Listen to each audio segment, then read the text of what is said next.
Tinatrabaho ngayon ng kampo ng naarestong leader umano ng CPP-NPA na si Andrea Rosal ang pagsasailalim sa kanya sa hospital arrest. Anumang oras daw kasi pwede na itong manganak. Kinundi na naman ang grupong karapatan ng pagkakaaresto kay Rosal. Makibalita tayo kay Sheila Finulyar. Nananawagan na kagyat na palayain si Andrea Rosal. Kinalampag ng militanteng grupong karapatan ang headquarters ng National Bureau of Investigation sa Maynila. Bitbit nilang ilang streamer at placard na may mukha ng ilan umanong iligal na inaresto ng gobyerno. Isa sa mga sigaw nila, palayain ang isa sa mga lider umano ng Communist Party of the Philippines New People's Army na si Andrea Rosal. Ayon sa karapatan, iligal at walang basehan ang pag-aresto ng NBI kay Rosal kahapon sa isang bahay sa Caloocan City.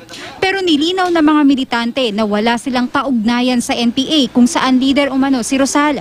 Ang sa kanila lang daw, hindi makatao ang pag-aresto kay Rosal lalo pat buntis ito at kabuanan na niya. Pagtatanggol ng NBI at ng Intelligence Service ng Militar, inaresto si Rosal sa bisa ng arrest warrant sa kasong kidnapping at murder na isinampa sa korte sa Mauban, Quezon noong taong 2005. Itinanggi naman ni Rosal ang mga paratang.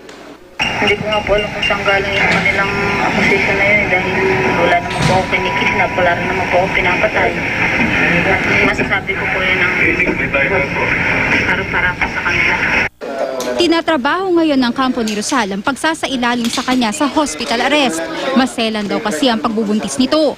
Ayon sa militar, magiging maayos naman ang pagtrato nila kay Rosal na umano'y sekretarya ng isang komite ng rebeldeng grupo. Anak si Andrea Rosal ng dating tagapagsalita ng CPP-NPA na si Ka-Roger Rosal. Pumanaw si Ka-Roger noong taong 2011. Member na po ba kayo ng CPP-NPA po? Sabi nila. Nitong Sabado lang, naaresto sa Cebu ang mag-asawang sina Benito at Wilma Chamson sa Cebu. Mga leader din daw sila ng CPP-NPA. Pero giit ng kanilang kampo, consultant lang sila ng National Democratic Front. Kasunod ng mga pag-arestong ito, hinihiling ng ilang religious group na isulong na ang usapang pangkapayapaan ng gobyerno at National Democratic Front. Nauna nang sinabi ni Pangulong Aquino na ang CPP-NPA-NDF ang unang tumiwalag sa peace talks. Sheila Finulyar, Nagbabalita, Pilipinas.